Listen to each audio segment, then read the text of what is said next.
नमस्कार, मैं रवीश कुमार। 9.25 करोड़ युवा ना तो पढ़ाई कर रहे हैं, ना किसी तरह की ट्रेनिंग पा रहे हैं और ना उनके पास कोई काम है। इसलिए हमने सोचा कि आज काम की बात करते हैं कि इस देश में युवाओं के लिए काम क्यों नहीं है और जो काम है उसकी मजदूरी, सैलरी इतनी कम क्यों है। जिस देश के 9.25 करोड़ युवा ना पढ़ाई कर रहे हों, ना काम कर रहे हों, ना काम पाने की ट्रेनिंग ले रहे हों, पता करना चाहिए कि 9.25 करोड़ युवा कर क्या रहे हैं, कहां अपना समय बिता रहे हैं।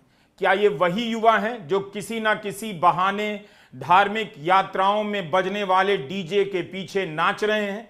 क्या ये वही युवा हैं जो इस देश से अब हर तरह की उम्मीद छोड़ चुके हैं और ड्रग्स जैसे नशे के शिकार हो रहे हैं, मानसिक परेशानियों से घिरते जा रहे हैं? यह कोई मामूली संख्या नहीं है कि नीति आयोग ने अपनी रिपोर्ट में छाप दी और आप भूल गए। 2014 से चल रही नरेंद्र मोदी की सरकार कामयाबी के 1000 दावे करती है विज्ञापनों में, लेकिन उसके भीतर से भी ऐसी रिपोर्ट आ जाती है जिससे पता चल जाता है कि यह सरकार स्कूल, ट्रेनिंग और नौकरी के फ्रंट पर किस कदर फेल हो चुकी है। 2014 से 16 के बीच स्किल इंडिया के साथ साथ make in India, startup India launch किया गया। इसे भी रिफॉर्म बताया गया था, बहुत बड़ा रिफॉर्म। अब नीति आयोग फिर से रिफॉर्म की बात कर रहा है। पहले रिफॉर्म का क्या नतीजा निकला किसी को पता नहीं।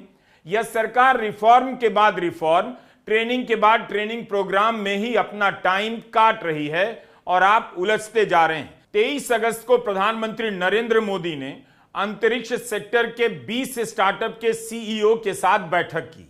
भारत सरकार 2,12,000 से अधिक स्टार्टअप को मान्यता देती है। उनमें से 20 स्टार्टअप को कामयाबी के तौर पर पेश करने का कोई मतलब नहीं, खासकर तब जब संसद में मोदी सरकार के ही वाणिज्य राज्य मंत्री जितिन प्रसाद बता चुके हैं कि 6,789 स्टार्टअप योजनाएं जिन्हें सरकार मान्यता देती है बंद हो चुकी हैं। आपका ध्यान इन सवालों पर क्यों नहीं जाता है? अंतरिक्ष के स्टार्टअप का नाम सुनकर आप भी हांफने लग जाते हैं कि स्टार्टअप में क्रांति जैसी कोई चीज हो रही है। क्या ऐसा कुछ हुआ है? बाहर से आने वाला निवेश ही न्यूनतम स्तर पर है, तो प्रधानमंत्री नरेंद्र मोदी किस बाहर की बात कर रहे हैं, जहां के लोग भारत की कामयाबी के आकर्षण से खींचते हुए यहां चले आएंगे। मैं समझता हूं कि हमें ऐसा एक औरा खड़ा कर देना चाहिए कि इस फील्ड में दुनिया भर के लोगों को एक जिंदगी बनानी है तो हिंदुस्तान जाओ। भारत की कोई स्टार्टअप से